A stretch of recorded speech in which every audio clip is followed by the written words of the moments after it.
오늘의 사연 시작합니다.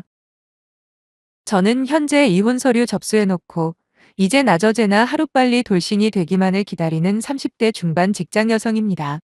하는 일은 뷰티 컨설턴트인데 요즘 각광받고 있는 전문 직종 중에 하나죠. 솔직히 먹고 사는 데는 아무런 지장도 없는 수준이 아니라 꽤 넉넉하게 벌고 있는 편입니다. 그래서인지 남편과 이혼하기로 결심할 때도 그리 어렵지는 않았네요.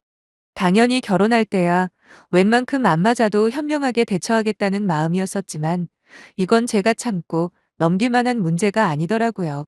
시부모님을 비롯해 많은 분들이 저한테 그러셨어요.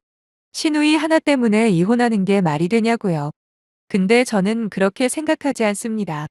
물론 원인 제공은 시누이가 했을지는 모르지만 그보다 더 큰 문제는 남편한테 있다고 판단했거든요. 말이 나온 김에 남편에 대해서 말을 좀 해볼게요. 저희는 정확하게 3년 전에 만났습니다.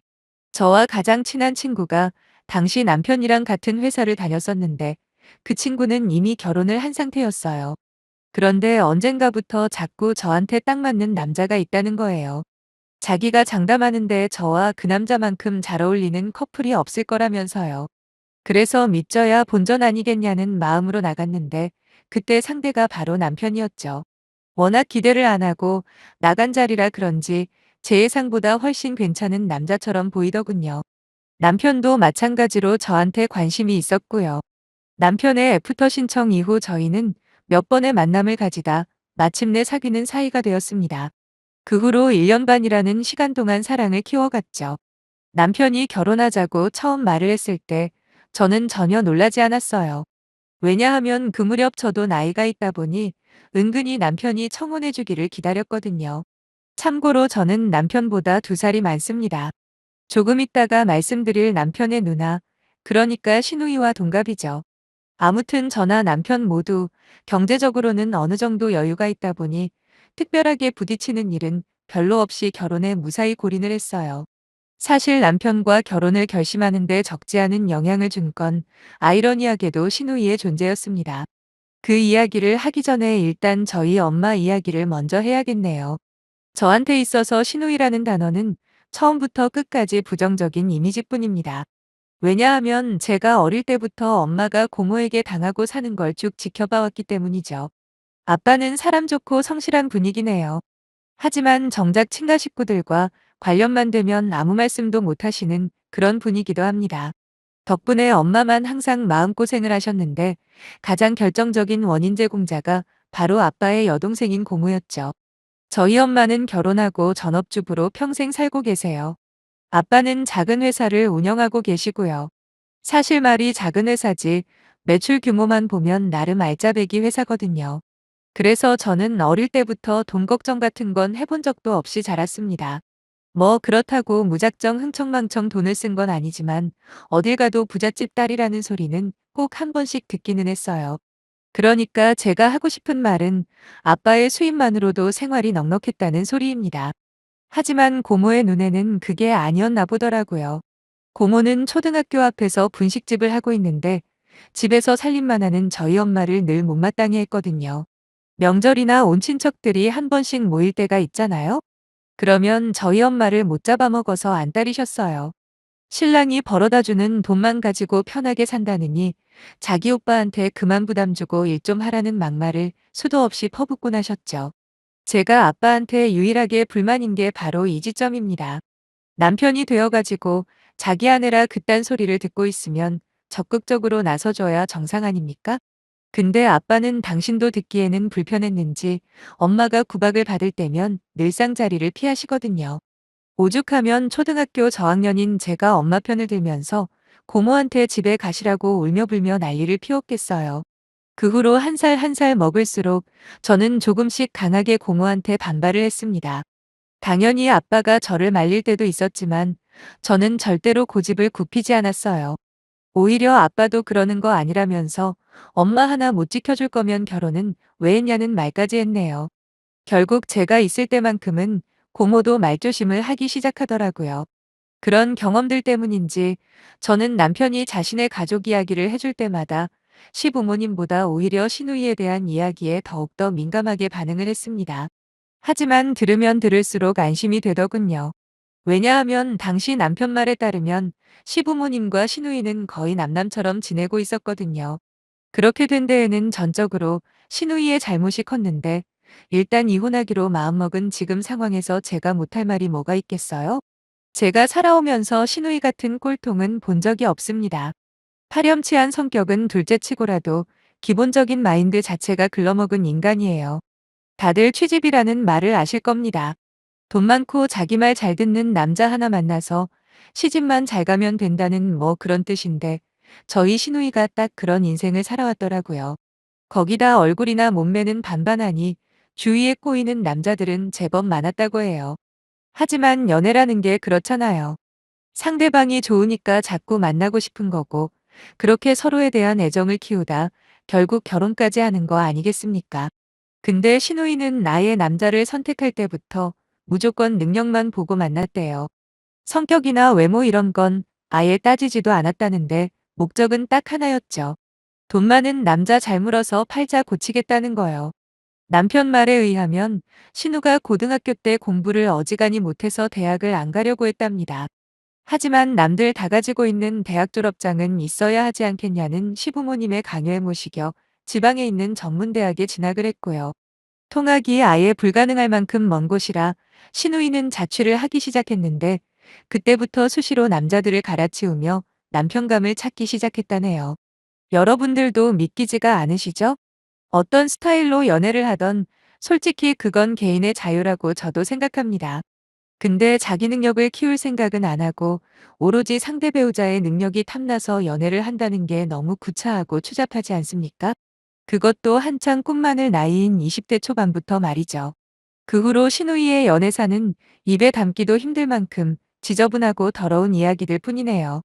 아무튼 저와 남편이 결혼할 무렵 시누이는 제주도에서 1년 넘게 살고 있었습니다. 이유야 뻔하죠. 당시 신우는 자기보다 15살이나 많은 검사 출신 남자를 꼬셔 제주도에서 동거를 하고 있었거든요. 근데 시부모님이랑은 왜 남남처럼 살고 있느냐 궁금하실 겁니다.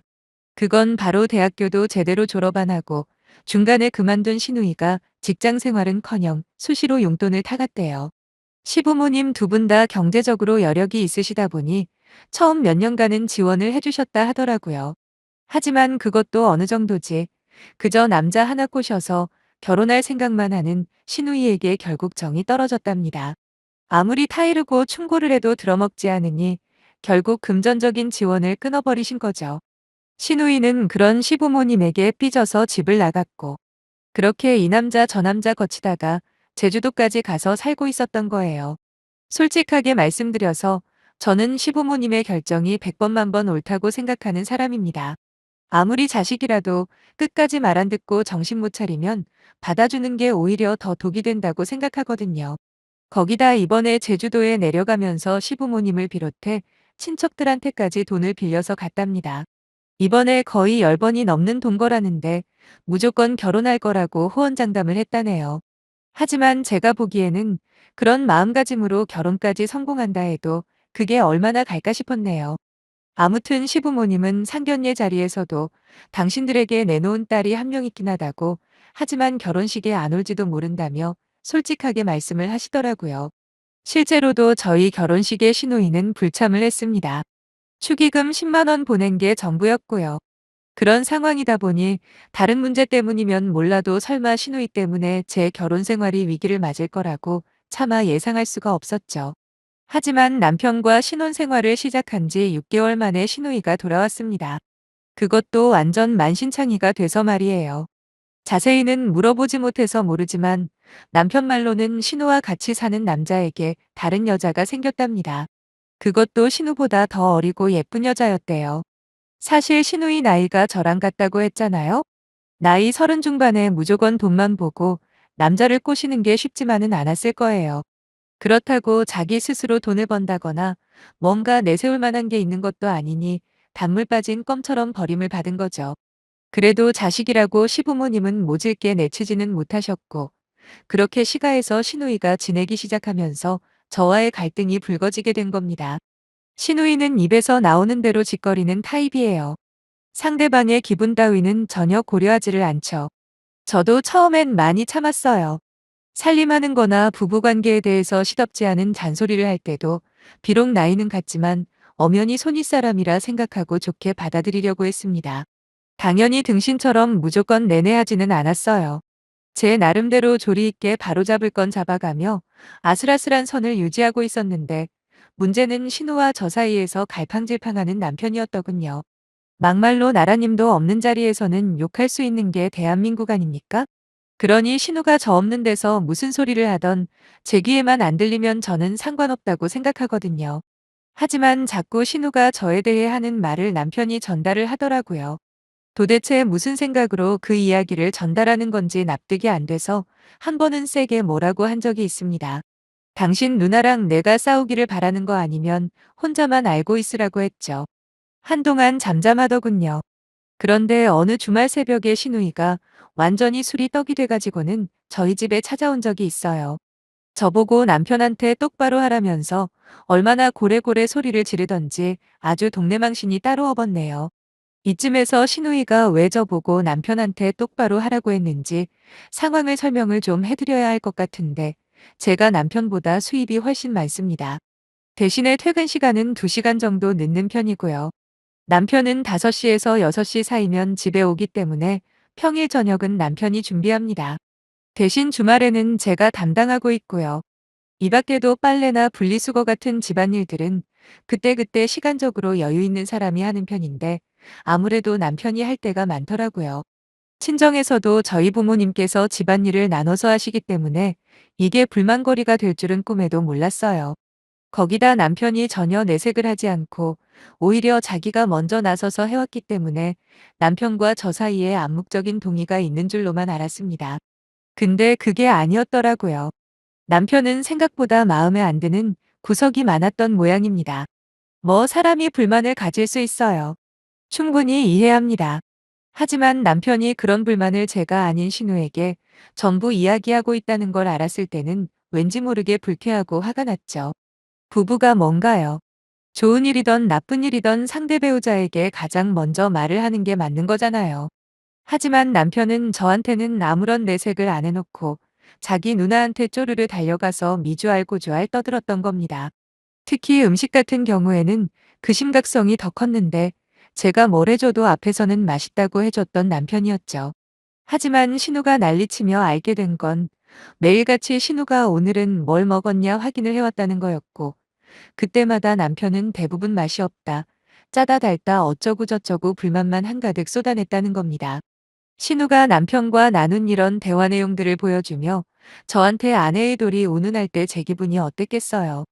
배신감이라는 단어로는 설명이 불가능할 만큼 미칠 듯한 화가 나더라고요. 거기다 옆에서는 신우이가 한다는 말이 더 가관이었네요. 나이가 비록 어리다고 해도 엄연히 남편이고 집안일을 시킬 때도 조심해서 시키랍니다.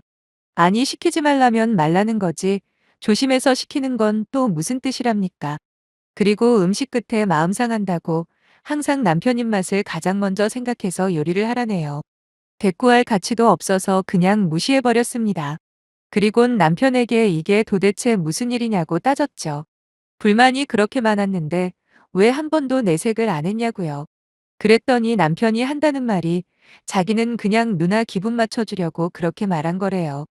그 소리를 들은 신우가 갑자기 개거품을 물면서 이제는 남편한테 화를 내식 시작하더라고요. 이게 진짜 뭔 일인가 싶었습니다. 그랬더니 이번엔 남편이 신우 편을 들면서 결혼 생활이 힘들고 불만이 많은 건 또 사실이라네요. 무슨 이중인격자도 아니고 이랬다 저랬다 저와 신우 사이에서 갈팡질팡하는 남편 꼬락서니를 보고 있자니까 한숨밖에 안 나왔어요. 신우가 저한테 그러더라고요. 남편 귀한 줄 알아야 한다고 말이에요.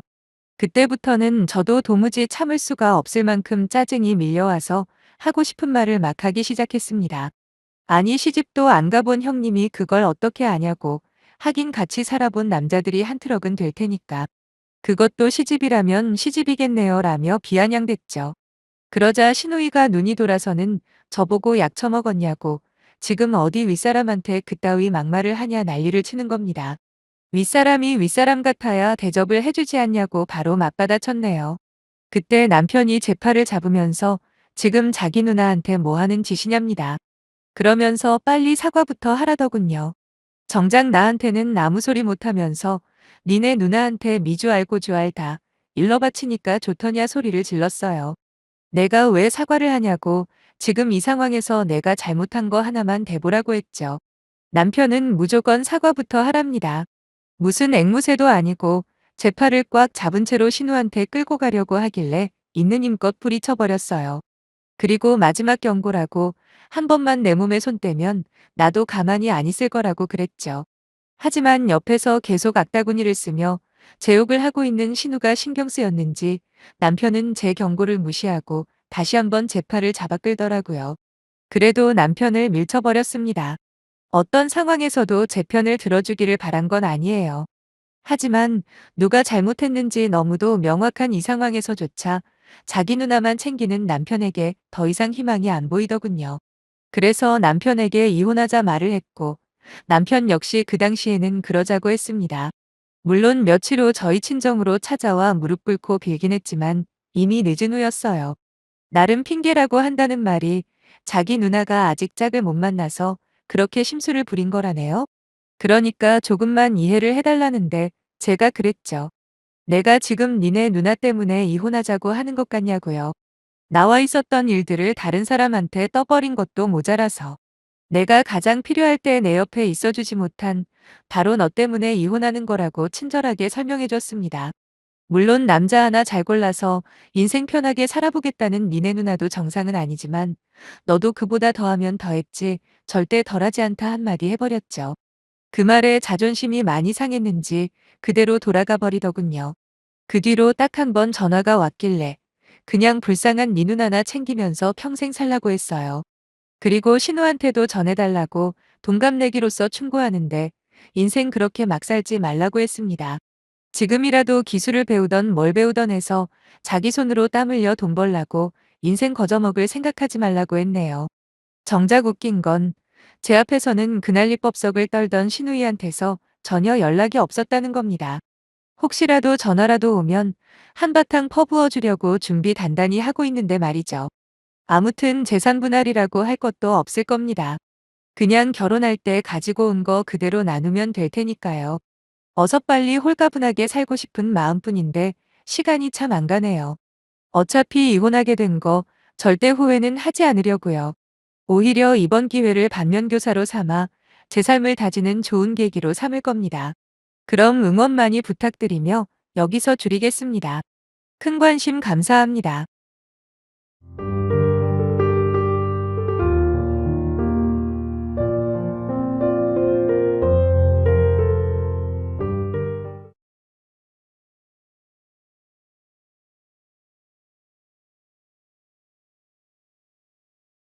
오늘의 사연 시작합니다. 안녕하세요. 저는 올해 25되는 직장인입니다.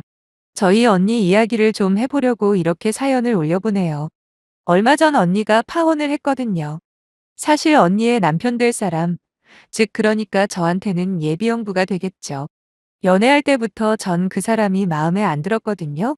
길게 말하자면 복잡하지만 저희 언니는 저 때문에 대학교도 포기하고 연애도 거의 못 해본 불쌍한 인생을 살았거든요. 그런데 어쩌다 저런 거지 같은 남자를 만나 마치 팔려가는 것처럼 느껴져 마음이 불편했는데 결과적으로는 뭐 잘된 일일지도 모르겠네요. 하지만 파혼한 이유를 듣고 보니 어떻게 저런 쓰레기들이 다 있나 싶습니다. 너무 화나고 열받아서 이렇게라도 널리 알리고자 사연을 남기는 거고요. 저희 집은 한때 요식업으로 돈을 많이 벌던 시기가 있었어요. 그때는 집도 자가로 가지고 있었고 돈 걱정은 절대 하지 않을 거라 예상할 만큼 잘 살았다고 하더라고요. 물론 저희 자매가 어렸을 때라 특히 저는 나의 기억이 안 나지만요. 아무튼 그냥 그렇게 열심히 만족하면 살았으면 아무 문제도 안 생겼겠지만 사람 욕심이라는 게 끝이 없는 법 아닙니까? 나름대로 돈 버는 재미를 맛본 아빠가 무리에 무리를 해서 엄청나게 큰 고깃집으로 확장을 하신 거죠. 하지만 불행하게도 거듭되는 경기 악화가 동시에 시작되는 바람에 외식하는 사람들은 말도 안 되게 줄어들었고 그마저도 저렴한 곳들로 몰렸다고 하더라고요. 그러다 보니 단가가 비싼 축에 들던 저희 고깃집에는 빠른 시간 안에 손님들이 뚝 끊어져 버린 거죠. 이윽고 너무 손님이 없다 보니 근처 공장 사람들에게 점심 장사를 하면서 월세만 간신히 유지하는 상황까지 이르렀는데 그마저도 적자를 막을 수는 없었답니다.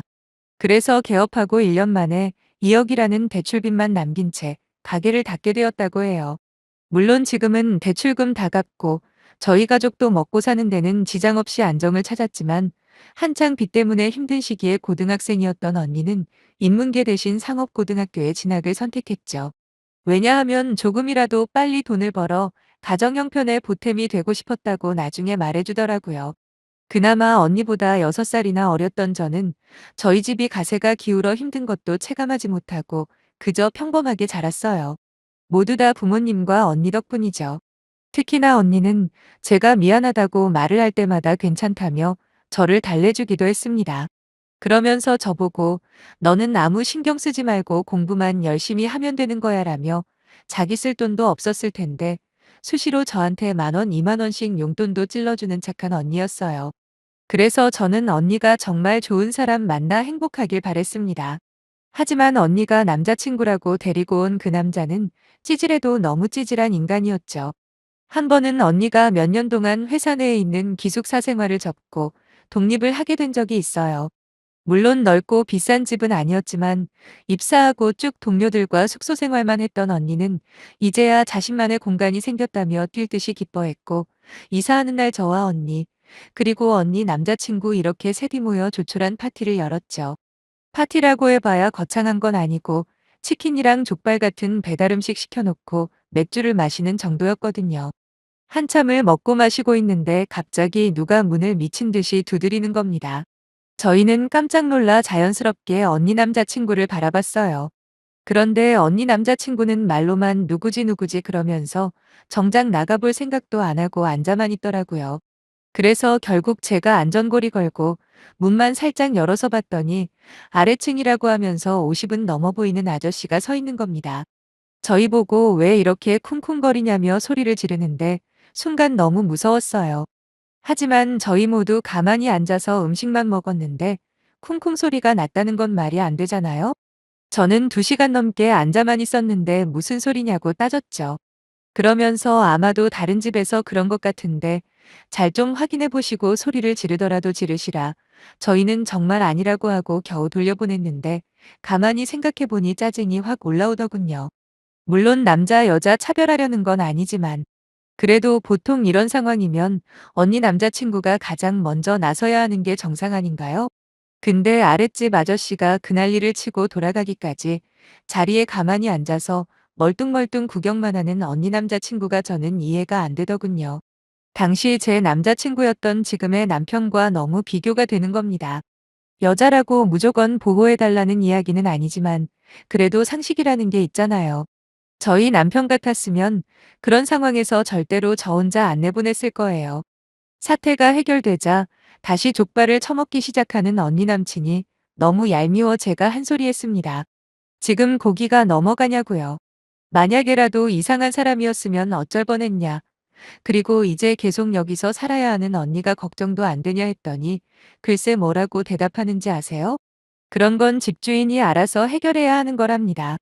자기는 손님일 뿐인데 왜 나서야 하냐고요. 이때부터였을 거예요. 언니 남자친구가 마음에 안 들기 시작한 게요. 그러다 결정적으로 언니에게 남친과 헤어지라는 말을 하게 된 사건이 하나 있었어요. 아마도 언니와 언니 남친의 1주년이었을 겁니다. 며칠 전부터 잔뜩 들뜬 언니는 당일날 2시간을 넘게 꾸미고 나갔다고 해요. 그동안 100일이다 뭐다 이런 기념일을 챙긴 적도 없어서 만난 지 1주년만큼은 기대를 많이 했었는데 데이트 장소로 나타난 언니 남자친구의 행색은 그야말로 가관이었답니다. 고시원에서 공부하다가 방금 나온 사람처럼 후줄그레한 체육복에 그때가 여름이라 덥다고 삼선 슬리퍼를 신고 나온 거죠. 거기다 딱히 기념일이라고 선물이나 특별한 데이트 코스조차 없이 그저 평소와 다름없이 영화 보고 밥 먹고 헤어졌다고 하더라고요. 속상한 언니는 제게 따로 연락해 술 한잔 하자고 해서 나갔더니 한참을 속상함을 토로하다 나중에는 서러움에 복받쳐 펑펑 울지 뭡니까. 어찌나 속에서 열불이 나던지 저도 모르게 언니 남자친구한테 전화해서 심하게 따졌어요. 우리 언니를 정말 사랑하는 게 맞긴 하냐고요. 그랬더니 원래 자기 스타일이 그렇다며 뭐가 문제냐는 식으로 받아치는데 그 다음날 언니한테 진지하게 말했죠. 그냥 헤어지라고요. 사실 아무리 가족이라고 해도 남의 연애에 참견하는 게 아니라고 하잖아요. 그래서 마음에 들지 않더라도 그냥 언니의 선택을 존중해 준 건데 도저히 더 이상은 못 참겠더라고요. 하지만 하루 사이에 마음이 풀렸는지 언니는 헤어지라는 제 말에 확답을 못하는 겁니다. 그러면서 한다는 소리가 알고 보면 좋은 점도 많은 사람이라고 오히려 저한테 자기 남자친구 변호를 하는 언니를 보며 유유상종이라는 말이 바로 떠오르더군요. 지팔자 지가 꼰다는 말처럼 언니는 그 후로도 제가 몇 번이나 다른 사람을 만나보는 건 어떠냐고 권유를 해봤지만 뭐에 홀렸는지 끝까지 헤어지지를 못하는 겁니다. 아마도 이건 제 추측인데 언니가 자존감이 많이 낮은 편이에요. 어찌 보면 평생 장녀라는 이유만으로 희생만 하고 살다 보니 자기 주장을 내세우는 경우가 거의 없거든요. 그저 누가 시키면 내하고 따르는 게 몸에 배어 있어요. 반대로 저는 할 말을 못하면 답답해 죽을 것 같거든요. 그렇다고 언니만 뭐라고 하기도 그런 게 그런 언니의 희생 때문에 제가 이렇게 당당하고 위축되지 않는 성격을 가질 수 있게 된 측면도 분명히 있습니다. 그래서 아무리 언니가 답답해 보여도 일정선을 넘어서까지 언니한테 함부로 말할 수가 없더라고요. 그래서 언니의 선택을 존중하자 마음먹고 그 후로는 더 이상 언니 남친에 대해서 왈가왈부하지는 않았습니다. 그렇게 연애 기간이 길어졌고 마침내 둘 사이에 자연스럽게 결혼 이야기가 나오기 시작했나 봐요. 설마 결혼까지 할까 싶었던 저는 당연하게도 기분이 좋지는 않았습니다. 우리 언니 정도라면 저런 남자보다 훨씬 더 좋은 신랑감이 널렸을 텐데 그놈의 콩깍지가 뭔지 골라도 최악을 골랐구나 싶었죠. 하지만 적극적으로 개입하지는 않았어요. 각자의 인생이 있는 거니까요. 그러다 최근 명절에 언니 남자친구가 저희 부모님께 선물을 보냈는데 그건 바로 홍삼이었습니다. 물론 홍삼 정도면 어르신들에게 드리는 선물로 나쁘지는 않죠. 근데 문제는 막상 포장을 뜯어 내용물을 확인해 보니 홍삼 함량이 거의 없는 홍삼 젤리더라고요. 특정 브랜드를 원한 건 아니지만 그래도 명절나라는 선물이잖아요. 어떻게 3만 원짜리 홍삼 젤리를 예비 장인 장모님 되실 분들에게 명절에 드릴 수가 있는지 정말 이해가 안 되더라고요. 그렇다고 언니 남친네 가정 형편이 어렵거나 그런 것도 아닌 걸로 알고 있어요. 비록 편무스라에서 자랐다고는 하지만 집도 작아고 모아놓은 돈도 제법 있어서 먹고 사는데 아무 지장 없습니다. 거기다 언니 남친 역시 이공계 졸업해서 취업도 괜찮은데 했거든요. 그러니까 더 화가 나는 거죠. 이건 순전히 매너나 성의 문제잖아요.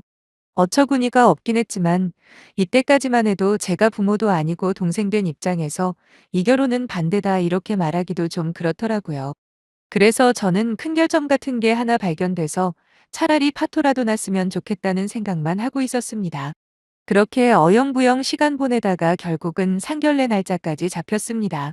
그런데 언니 남자친구에게 건네받은 주소를 보고는 정말 또 한 번 어이가 없더라고요. 거긴 갈비나 삼겹살을 파는 식당이었어요. 그런 곳을 폄하하는 건 아니지만 아니 누가 상견례를 시끌벅적한 고깃집에서 하나요. 그래도 저는 고급스러운 고깃집이겠지 하는 마음에 네이버에서 검색해봤죠. 하지만 아무리 봐도 저희 집 앞 상가에 있는 그런 평범한 고깃집하고 다를 게 없더군요. 요즘같이 정보 찾기가 편한 세상에 인터넷 조금만 둘러보면 상견 예약기에 좋은 장소들이 수두룩백백인데 이 정도까지 준비성이 없는 사람인가 실망이 이만저만이 아니었네요. 그래도 일단 하기로 한 상견례이니 약속 장소로 갔습니다. 룸으로도 구분이 안 되는 고깃집 테이블에 저희 집 식구가 먼저 도착을 했고 정확히 약속 시간으로부터 30분 후에 사돈네가 오더라고요. 첫 만남부터 약속 시간을 늦는 것도 문제지만 그들의 태도가 더 짜증이 났어요. 미안하다는 말 한마디 없이 바로 자리에 앉더니 곧바로 주문부터 하는 게 아니겠어요? 그러면서 언니의 시어머니 될 사람은 자기가 갈비를 세상에서 가장 좋아한다면서 저희한테 물어보지도 않고 갈비로 10인분을 시키는 겁니다. 자기가 뭐 갈비 귀신이라나 뭐라나 아무튼 그렇게 어수선한 분위기 속에서 본격적인 두 사람의 미래에 대해서 이야기를 하기 시작했습니다. 저희 부모님이 먼저 사돈에게 물어봤죠. 아이들 전세 구해주신다고 들었는데 혹시 어디까지 준비가 되셨냐고요. 그런데 아주 기상천외한 답변이 돌아오더군요. 자기가 지금 그 돈이 주식에 물려 있다는 거예요. 하지만 걱정 말라며 내년에는 분명히 크게 오른다고 호언장담을 하는 겁니다. 그 소리를 들은 저희 가족들의 표정이 상상이 되시나요? 분명 전셋집을 구해준다고 해서 저희도 거기에 맞춰 혼수를 준비하려고 했는데 이제 와서 당장은 돈이 없다는 이야기잖아요. 저도 모르게 그럼 신호는 어디서 시작하냐고 소리 높여 물어봤습니다. 그러니까 한다는 말이 내년에 주식에 넣은 돈 들어올 때까지 시댁에 들어와서 자기한테 살림하는 거 이것저것 배우면 되지 않겠냐고 하더라고요. 황당한 저희 부모님이 그게 무슨 말이냐고 그동안 사돈댁 아드님 통해서 전달받은 내용이랑 너무 다른 거 아니냐. 그리고 그런 사정이 있으면 진작에 저희한테 먼저 상의를 하셨어야 하는 거 아니냐며 따지셨죠. 근데 오히려 큰 소리를 치며 누가 안 해준다고 했냐고 화를 내는 게 아니겠어요? 자기도 애들이랑 같이 살면 불편하기만 하다고. 도저히 놓칠 수 없는 좋은 투자 기회를 만나서 그런 거니 이해 좀 해달라는 겁니다. 너무나도 뻔뻔한 그 아줌마의 태도에 제 뚜껑이 열려버렸네요. 저는 곧바로 언니 남친에게 따지듯이 물어봤죠. 언제부터 이 사실을 알고 있었냐고요. 그랬더니 한마디도 안 하고 고기만 굽더라고요. 대신 옆에 있는 사돈이 혀를 끌끌 차며 저한테 가정교육 어쩌고저쩌고 한 소리를 하길래 저는 곧바로 일어섰습니다. 그리고 언니와 저희 부모님에게 난 이 결혼 무조건 반대라고 소리를 질러버렸죠. 어떻게 아들 결혼 자금으로 주식 투자를 할 수가 있냐고. 거기다 얼마나 사돈들을 우습게 봤으면 약속 장소에 늦어도 미안하다는 말 한마디 없고 그렇게 큰 사고를 쳐놓고도 한마디 상의조차 안 할 수 있는 거냐 열번을 토했습니다. 거기다 무슨 일만 생기면 주둥이에 본드를 붙인 것도 아니고 절대로 먼저 나서는 법 없는 저딴 남자를 형부로 받아들이느니 차라리 내가 인연 끊겠다며 난리를 쳤네요. 그러자 언니는 저를 말리려는 모양으로 제 손을 잡는데 그 순간에는 언니고 뭐고 눈에 안 보였습니다. 언니한테도 화를 내며 말했어요. 여기서 제일 등신이 바로 언니라고 하면서 말이에요. 어디서 이딴 쓰레기들을 데리고 왔냐. 미안하다는 소리 한 번 못하는 이런 무개념 인간들과는 절대 사돈 맺는 거 반대니까 정 결혼하고 싶으면 호적 파서 혼자 하라고 했습니다. 저희 부모님 역시 자리에서 일어나시며 제 편을 들어주셨고요. 당연히 언니 남친과 남친 어머니라는 사람들은 이게 무슨 무례냐며 대체 딸을 어떻게 키웠길래 이토록 버르장머리가 없냐면서 저를 욕하고 있었네요. 그 모습을 한참 보고 있던 언니 역시 일어나더니 저한테 고맙다고 이제 조금 정신이 돌아온 것 같다고 하더라고요. 그렇게 저희 가족은 상견례장을 떠났고 그 후로 언니 남자친구에게서 줄기차게 연락이 왔지만 언니도 마음이 완전히 돌아섰는지 딱 잘라 거절하는 것 같았습니다. 지금은 그때 참지 않고 폭발해버린 저한테 저희 식구 모두 고마워하고 있는 상황이에요. 저 아니었으면 질질 끌려다니가 말도 안 되는 결혼을 했을지도 몰랐으니까요. 아무튼 제 글을 읽으시는 예비 신부님들은 제발 사랑이라는 허상에 사로잡히지 말고 객관적으로 판단하셔서 정말 좋은 사람과 제대로 된 결혼을 하시길 바랍니다. 감사합니다.